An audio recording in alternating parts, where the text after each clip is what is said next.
I'm not that great of a poet. Most days I struggle to make only the wrong words rhyme, and I'm only reminded of my insufficiency as more pieces are left unfinished than worth mentioning. I'm not that great of a person. I make excuses for my indifference as I force myself to forget what I'm unable to regret, and I wish I were half as thoughtful as I pretended to be.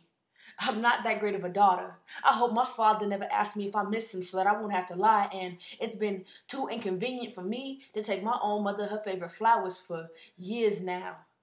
I'm not that great of a Christian. I stopped believing in prayers long before my sexuality made me a walking contradiction because a part of me has lost faith and the love that I criticize others for not being able to believe in.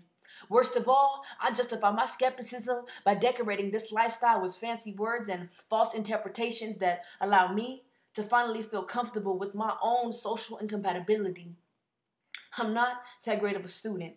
The thought of college terrifies me more than the consequence for my classroom disruptions. I'm the only one who fails to see my own potential, so I exist in an attention deficit state of mind where nobody knows I'm a coward, and my occasional intellectual tantrums distract everyone from my hatred for this numbingly bland routine of these unproductive days of synthetic interaction with people that I believe are everything wrong with the educational system. Because I'm not that great of a friend.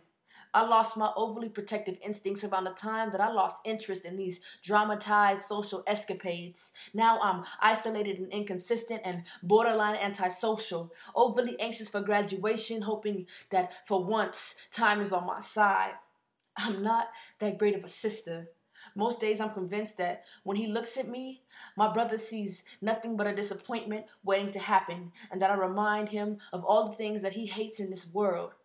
I'm not that great of a woman. I take it offensively when it's suggested that I conduct myself more ladylike, and I'm ungrateful for this body, these organs, and these feminine tendencies as I fail to see the beauty in childbirth and in the privilege of the union of a man and a woman. I'm not that great of a lover. I'm temperamental and demanding, not to mention impatient and uncompromising, unforgiveful and unforgiving, argumentative and self-centered.